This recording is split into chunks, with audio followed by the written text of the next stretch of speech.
All right, everybody. Welcome back. It is time for day 18, our last Hey Nostradamus video. If you've made it this far with me, I appreciate it.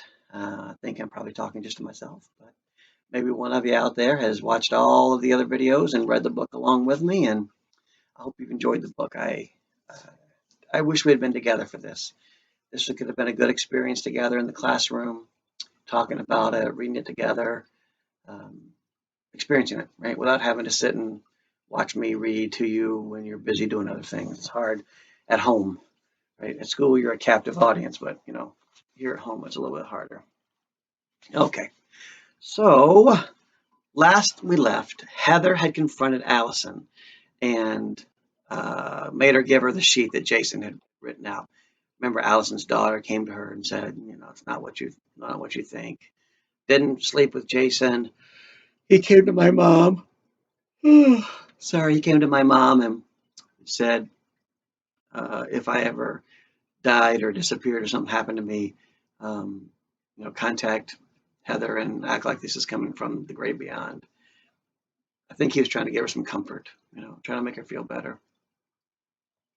And eventually it will. It's hard. It's hard for her to go through that, but eventually it will. Right. Okay. So we'll finish up that section. We heard Cheryl's, we heard Jason's, now we heard Heather's. Now it's after all that, and it's Reg. And we get to hear, we've heard about Reg. We've heard a little bit of the neat, mean things Reg has said. We haven't heard Regicide and Regicide.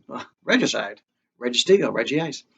Um, it's a different Reg than the Reg that Jason knew growing up. It's a different Reg than the Reg that said the stupid remarks about him murdering people in the cafeteria. It's a different Reg than the Reg made the stupid remarks about one of the twins being a monster.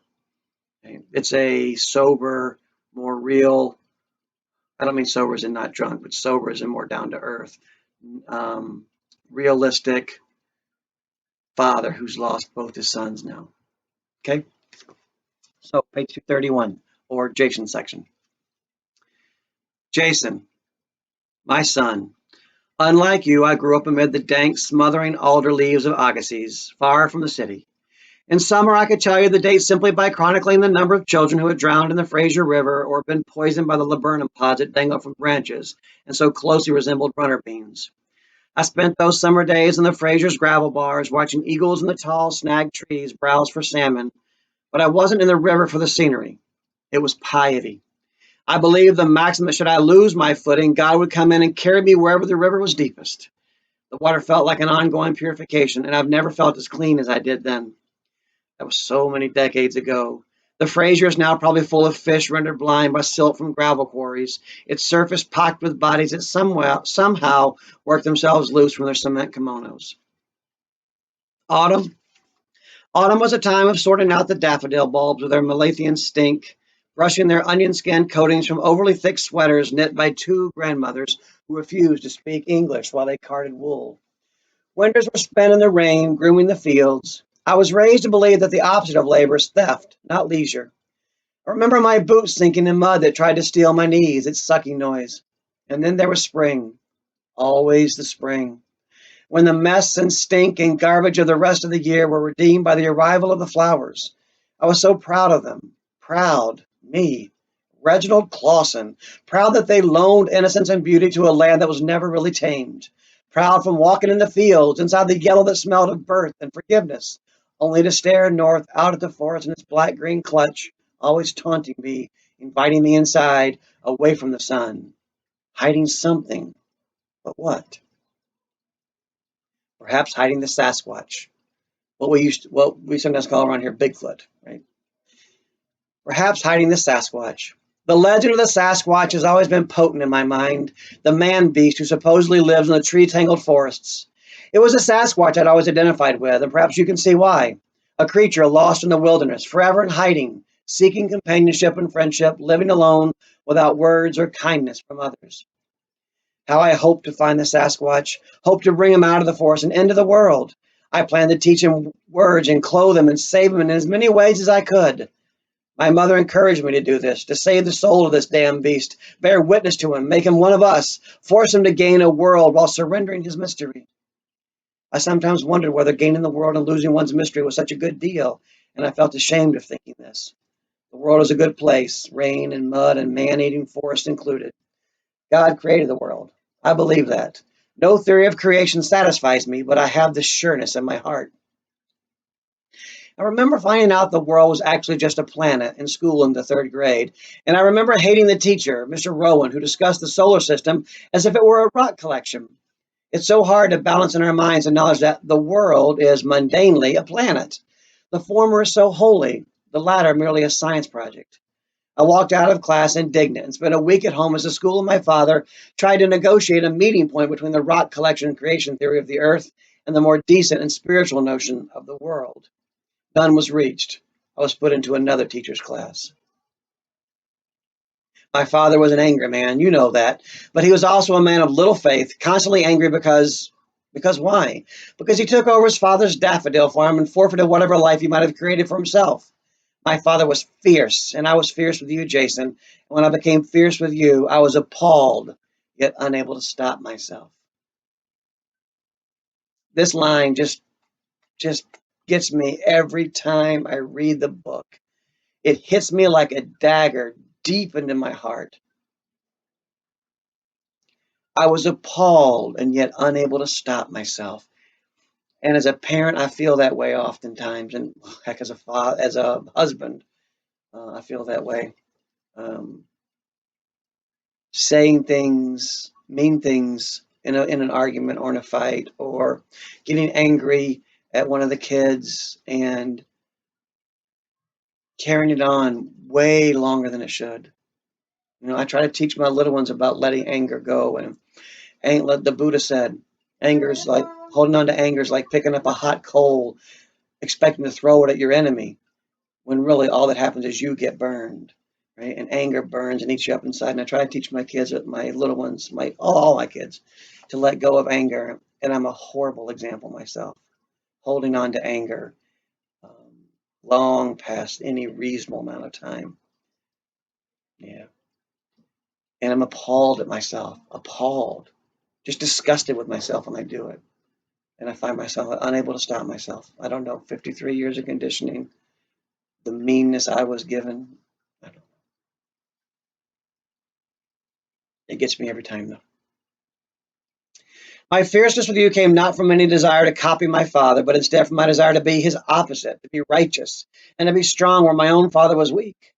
My piety galled him, and when he was furious, I was driven out of the house and fields with threats of the leather strap he used for sharpening his razor, out into the forest, away from home, for hours, sometimes days. Yes, I ran away from home, spent contemplating a God who would create an animal like my father, a religious man without faith, a fake man, a human form containing nothing. I never told you about my childhood. Why would I have? I told Kent, but never you. I suppose I thought you'd twist the words and use them against me. You never said much around the house, but you were a formidable opponent. I could see it in your eyes when you were a year old. You were competition. Children are cruel in their ability to instantly identify a fraud, and that, especially, was your gift and curse. I was so insecure about my beliefs that I feared being exposed by my own child. That was wretched of me. Your childhood, as an infant, you were a crier. A creature of colicky squalls that frightened your mother and me until we went to a doctor and he asked some questions. And it turned out that the only time you ever cried was just before or after sleeping. That technically you were sleepwalking. And what we were seeing was your interior life screaming in your dreams. Good Lord. As the years wore on, we thought you were mute or possibly autistic. You didn't start speaking until you were 4. That is family legend. Your first words weren't mama or dada, but rather, go away. Your mother was devastated, whereas I heard your words only as a challenge to my authority.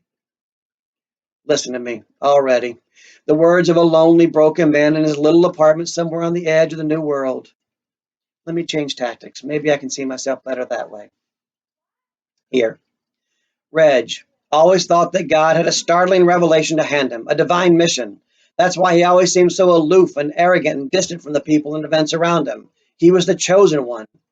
And of course, Reg's mission never came. Instead, he was in his lunchroom one afternoon eating an egg salad sandwich when his secretary burst in and said there was a shooting at his son's high school. This father of two drove across town listening to the AM radio news, which only got worse and worse, and the world became more dreamlike and unreal to him. Reg hadn't even crossed the Lions Gate Bridge yet, and newscasters were already counting the dead. And here's where Reg's great crime began. He was jealous that God had given a mission not to him, but to his son. To his son, I might add, who was, according to the several Spanish Inquisition members of his youth group, having intimate relations with a young woman in his class. Jason's relations with Cheryl were, to the mind of a smug and wrongly righteous man, like lemon juice on a stove burn. Of course, in Reg's mind, his son's crime wasn't as clearly defined as this. That sort of clarity comes only with decades. Instead, he was simply furious with heaven and God and had no idea why. So once home, in a flash, he seized upon his son's active bravery as an act of cowardice and the devil. He held a 2-second long kangaroo cord inside his head and rejected his son. How awfully, terribly sad. And it's after he's gone, it's with decades after the event and now after he's gone, that he's able to formalize in his head an understanding of why he did what he did, of the way he acted.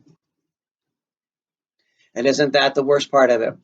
We learn after it's too late why we did things when it's too late to fix them.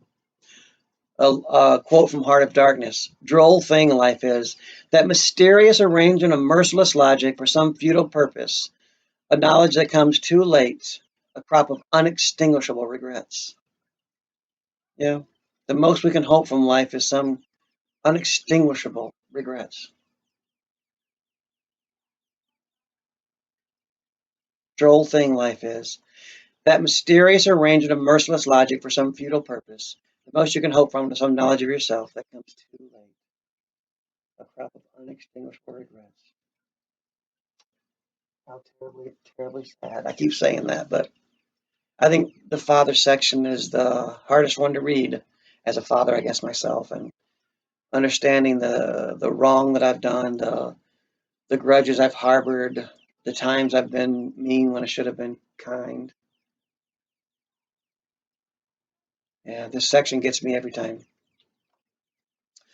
When Reg's wife heard this and crippled him using a lamp powered by an astonishingly hard blast to his knee, he was confused and had no idea why the world had turned on him. But it was the other way around. Reg was in La La Land. He was expelled from his own home where even he knew he was no longer master.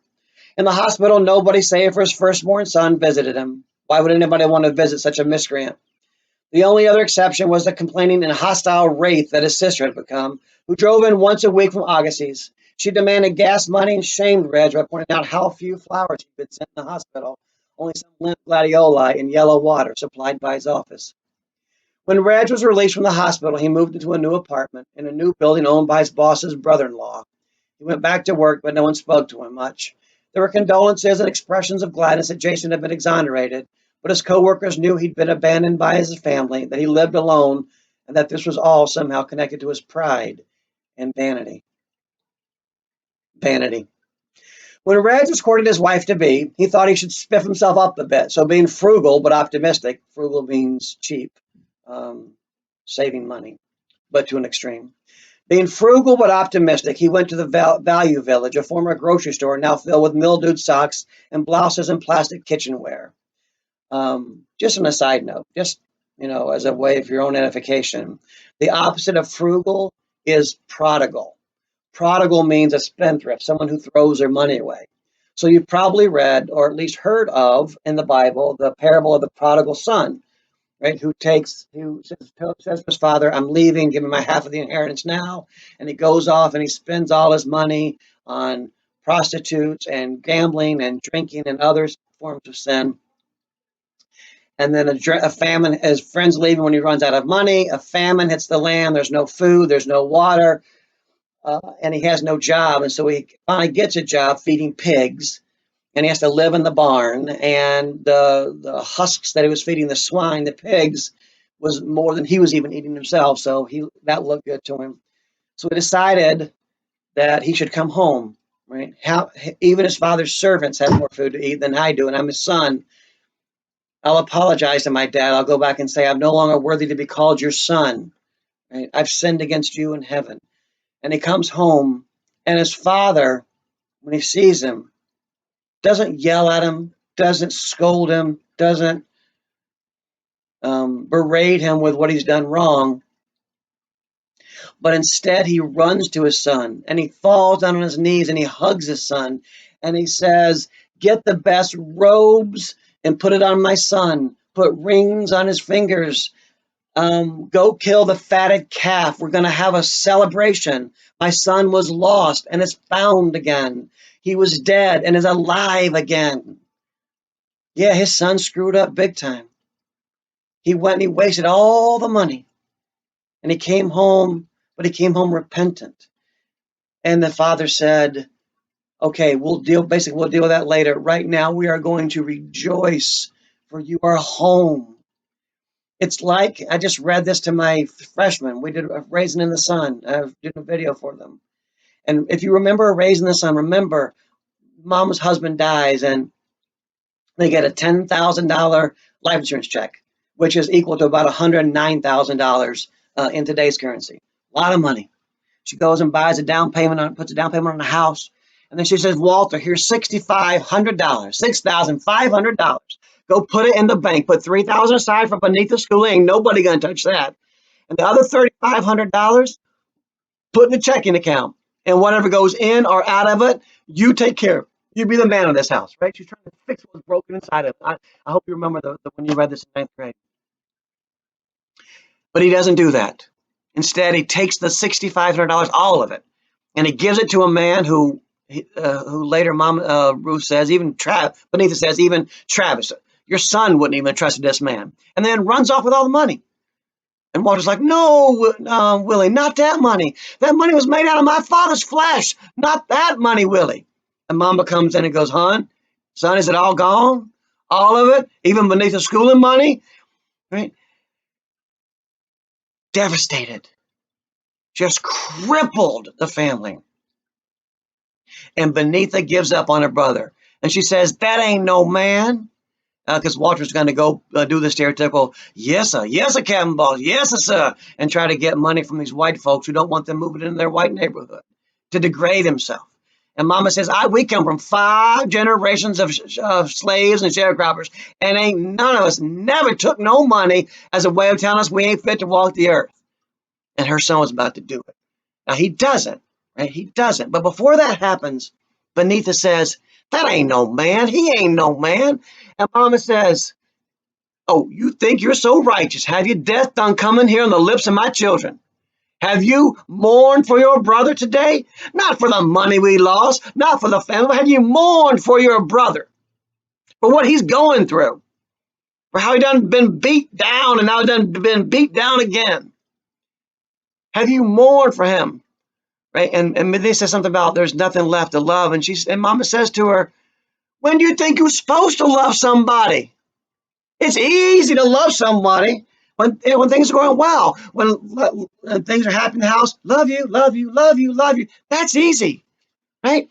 It's hard when someone's hurt you. It's hard when someone's been mean to you. It's hard when you've been wronged. It's hard when you've been negatively affected by someone else's actions to love someone." But Mama said that's when you're supposed to love them the most, when they're at their lowest, when they've done made the mistake. Jesus, it's easy to be kind to those who are kind to you. Even the tax collectors do as much, right? You gotta love those who are not kind to you back. Buddha, hate was never ended by hate. Only love can end hate. That's the way of the world. Always has been, always will be, right? And I need to learn this lesson as much as anybody, right? It's almost impossible, right? But you have to find the strength. Love is a quantifiable force of nature, right? And I guarantee you that one day we're going to discover when Einstein said gravitational waves exist. We couldn't prove it at the time, and people didn't believe it. And now we've proven that gravitational waves do exist and travel across the universe like light waves, that we're going to discover that love, not a feeling of, oh, a happy feeling, a giddy feeling inside, oh, I love you or I love her, but love, real love. It's the void which binds us all together, right? That's what you're supposed to love somebody when they made a mistake. Okay?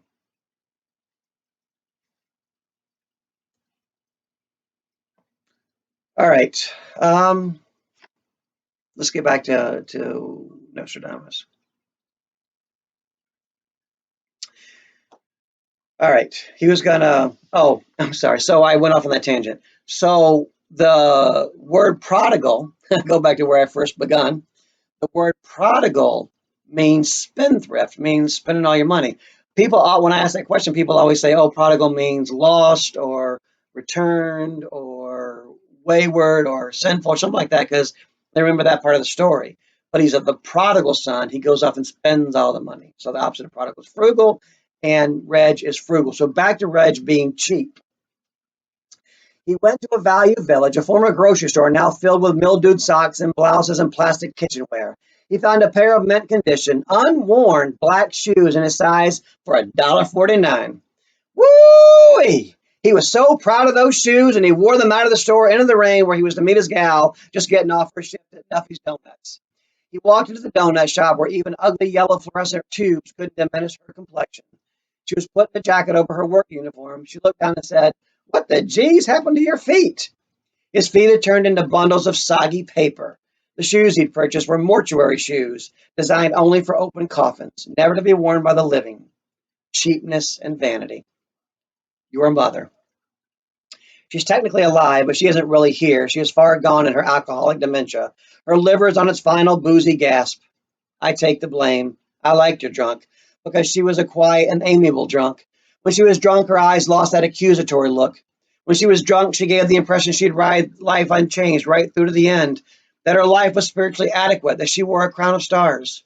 This drunken look absolved me of all the guilt I felt regarding the slow motion demolition of the once pretty girl who always saved 2 Boston cream donuts for me, and who unashamedly loved color TV, and who, and this is the hard part, seemed spiritual in a way that didn't make me want to preach to her. She could have married any man she wanted, but she chose Reg Clausen. Why? Because she thought I was spiritual too. I don't know when it dawned on her that I wasn't, that I was merely someone whose vocabulary was slightly old fashioned and whose ideas were stolen mostly entirely from dead people. I suppose that would be when we started. Sorry. I suppose that would be when she started drinking, just after you were born and she had a hysterectomy. It must have been devastating to her to realize she had hitched herself to a religious fraud, and I led her on. That's my own disgrace. And now her life's basically over. I visit her twice a month at the facility near Mount Seymour Parkway. The first time I went there, I was unsure whether I should go. I was convinced she'd throw an IV tree at me or go into hysterics like Elizabeth Taylor in Suddenly last summer. But instead, she smiled and said she had some donuts tucked away from me. And she kept on saying it with no off switch. And that was the worst rebuke of all. Kent.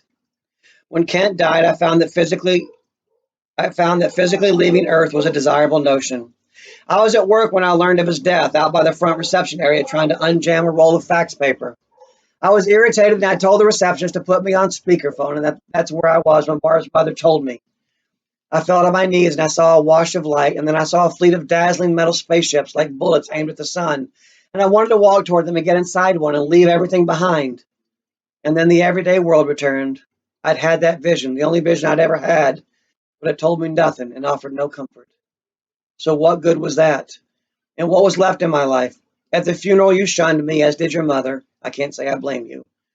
My family in the valley, they're junkyard dogs now, what's left of them. And then last year, you vanished. And all that remains of the twins, the spitting image of you, I might add. That's because they're his. And there's Barb grudgingly, and I'm not stupid, only at the behest of Heather. Heather's a fine woman, a woman you're so lucky to have had enter your life, a heart as big as the Hoover Dam, and a soul as clear as ice cubes. I sound maudlin here. I don't want that. I'm not striving for effect and I'm not drunk, but to spit things out in a list like this is humbling. Lists only spell out the things that you can be taken away from us by moths and rust and thieves. If something is valuable, don't put it in a list. Don't even say the words. Ruth. There. And she's gone too. She was a trumpet that returned me from the dead. I know you must have seen her photo that day when you came to fetch things at my apartment. You never missed a trick of mine. So you know what she looked like, large but not fat. You'd never describe her as plump, with the hair the color of rich soil, and cripes. Listen to me discuss this woman like a 4-H club sow. By the time you saw her photo, we'd been dating, what a silly word, for years. We met at an insurance seminar downtown where she gave a short speech on insuring the elderly, and I liked her because she had a sense of humor in the face of that day's technical blathering.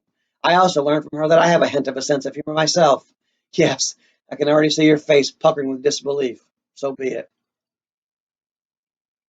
I lost Ruth for two reasons, the first of which was the seed of the second. I didn't want to take her to Kent's funeral. Why? I don't know.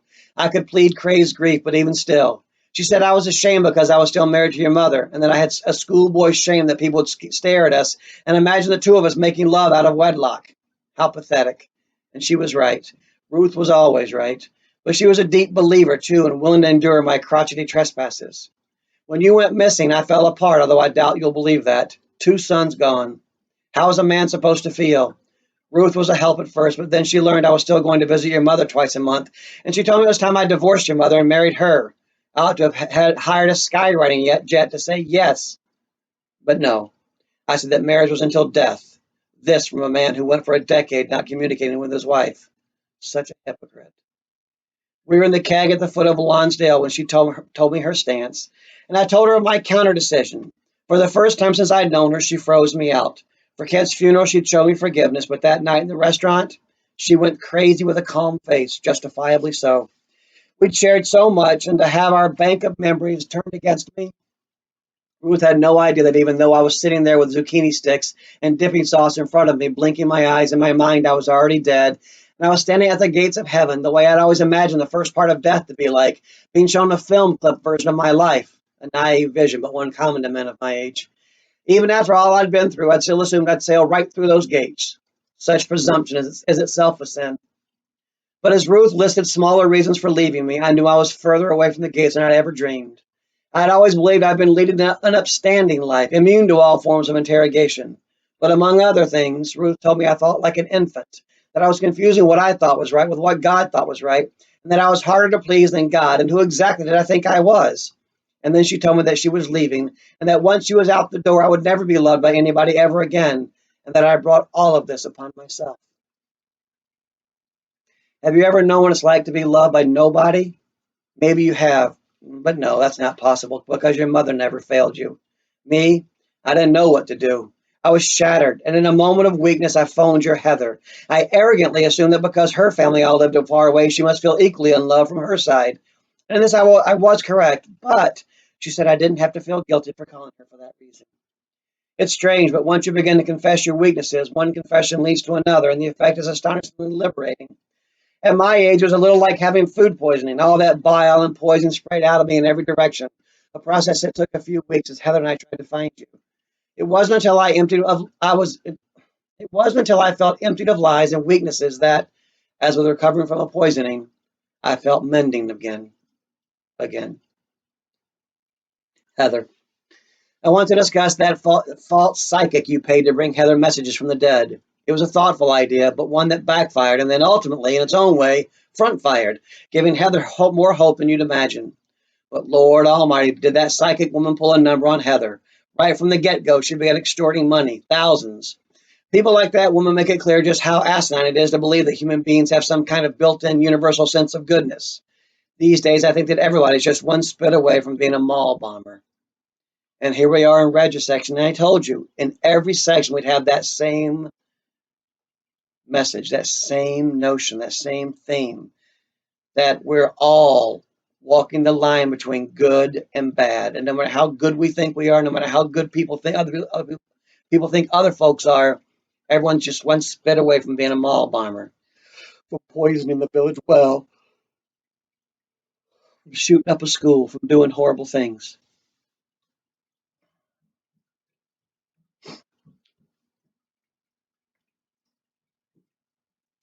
People say sugary nice things all the time, but believe none of it.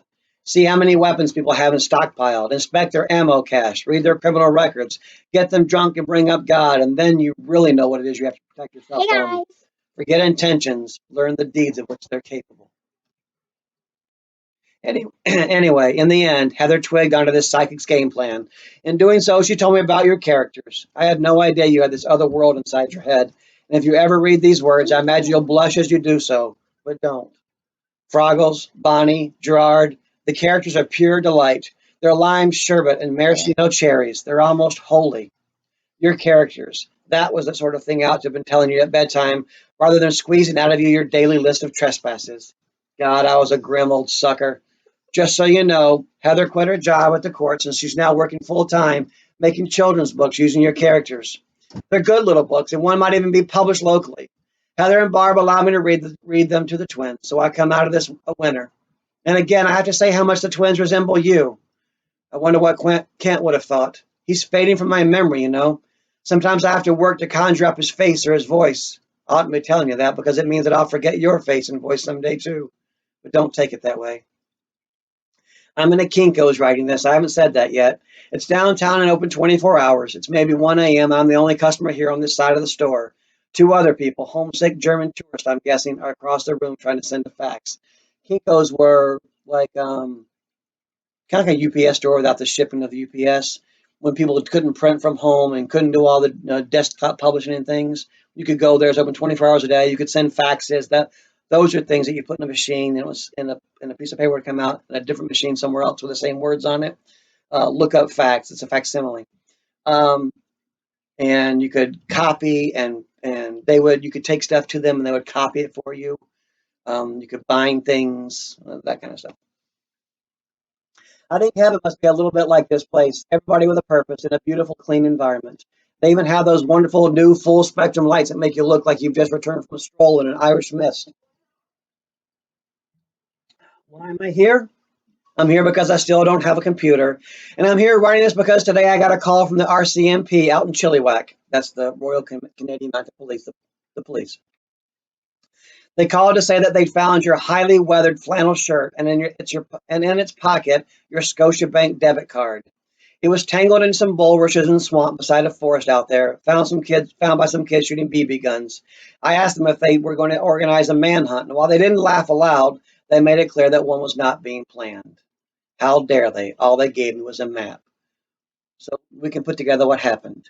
He went out to go buy some cigarettes at the store, had his debit card with him. Before he got there, he got snatched by Yorgo, got taken out to the woods, got shot, killed, left there to die. And so I'm typing this letter out. I'm going to print it and make 1,000 copies. And come sunrise, I'm going to go out to that swamp and its surrounding forest. And I'm going to tack these letters onto the trees there with a pack of brightly colored tacks. I saw it by the front desk when I registered to use this machine. I know that kind of forest so well, and at this time of year, too. Spider webs vacant, their builders snug inside cocoons. Sumac and vine maples turned yellow and red, smelling like chilled candy. The hemlocks and firs and cedars evergreen, but also ever dark. The way sounds turned into shadows, and how easy it is to stay hidden forever should that be your wish. You're the Sasquatch now, searching for someone to take away your loneliness, dying as you live with your sense of failed communion with others. You're hidden, but you're there, Jason. And I clearly remember from when I was growing up, the Sasquatch was never without hope, even if all he had to be hopeful about was bumping into me one day. But isn't that something? You might ask me whether I still believe in God. I do. And maybe not even in the best sense of the word believe. In the end, it might boil down to some sort of insurance equation to the effect that it's 3% easier to believe than not to believe. Is that cynical? I hope not. I may sell insurance, but I grieve, I accept, I rebel, I submit, and then I repeat the cycle. I doubt I can ever believe with the purity of heart of your Cheryl. Well, I missed that completely. I doubt I can ever believe with the purity of heart your Cheryl once had. Cheryl. We never spoke once about her. We never even spoke, period. I never told you that her mother phoned me about 8 years ago. I'm listed in the book.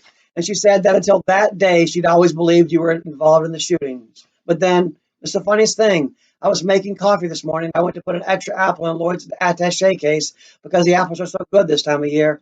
And inside his case, between the two folders, was a paperback about the massacre. And it was opened with a page with Jason's photo. I hadn't seen that image in years. I don't know why, but I finally realized Jason was innocent. Stupid, stupid woman. But a woman whose daughter was lost in the worst imaginable way. As you were never a father, he was, 3 times over. You can never imagine what it is to lose your child. He lost the baby that was in Cheryl's stomach. That's not a challenge, how grotesque if it were. It's a simple statement of fact. But I haven't lost you, my son. No, no, no. And you will find one of these letters. I know you will. You never missed a trick of mine, so why stop now?